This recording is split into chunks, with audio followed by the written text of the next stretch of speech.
Iloji yo'qmi? Mana qarang, siz o'zingiz sobrajat qiladigan, tushunadigan odamsiz. Sizga oddiy misol Xo'sh. beraman. Misol Hoji akam bo'ladigan bo'lsa, biz shefimiz.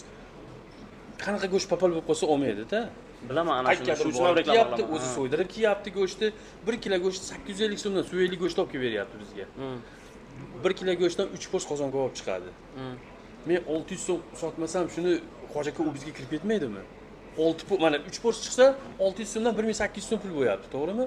Buning ichida povorning haqqi bor, arendaning haqqi bor, tuz, namak, yog', svet, rasxod, ishchilar, ofisiant. Yo'q, hozir abishni go'sht o'zi qanchadan olyapsiz Husan aka? Abishning go'shtlar 850, 900, 950 ming so'mgacha bor. 1000 so'mgacha olyapsiz. 1000 rublgacha to'ysa olyapsiz. Hozir masalan qarang, endi men biladigan joylarni bilmadim. Может, bu kafelar ham qaysidirlar bu halol go'shtga harakat qiladi. Может, ular muzlatilgan 500 so'mlik, 600 so'mlik go'shtdan olib keladi. Uni ham bilmayman. Hech qaysi kafe haqida hech qanaqa fikr bildirmayman. Lekin ular sotyapti ana shu narsani arzon qilib. Yo'q. Sizlar nimaga qilmaysiz? O'shanga mana men yangi keldim-da Moskvadan. Men 20 yildan beri povor bo'lib ishlaganman. Shu Moskvada bo'lganlar but va grillda oshini yegandir misol. Mana shu 90% meni shogirdlarimda, o'sha yerdagilar hammasi. Men O'zbekka yangi keldim. Falon joyda deydi, kelib aytishadiki, misol 450 so'm qozon kabob deydi. Bu kallasi normal odam matematikaga ham tushuntirib bo'lmaydi-da buni hozir. Ular Qanday harakat tushuntirasiz? qiladi-da. Yo'q, qarasho, mayli. 850 so'm men o'zim primat qilib olaman tortib go'shtni. O'zim primat qilib olaman-da.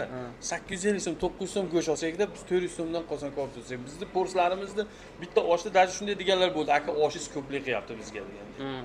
Bizda odamlar yesin, mazasini solishtirsin, go'sht halolligini solishtirsin. Xo'p, hozir masalan qarang, o'sha qozon kabob deyapsiz. O'sha qozon kabobni bitta porsiyasi qancha chiqadi?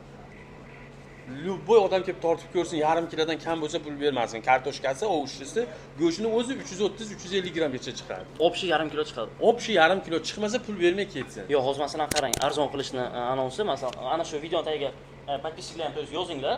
Хотя бы ana shu porsiyasini to'yib kamaytirsak ozgina kamaytiradigan bo'lsak, qanday bo'ladi o'shani? Masalan, narxi men uni kamaytirib ko'raman, unga problema yo'q.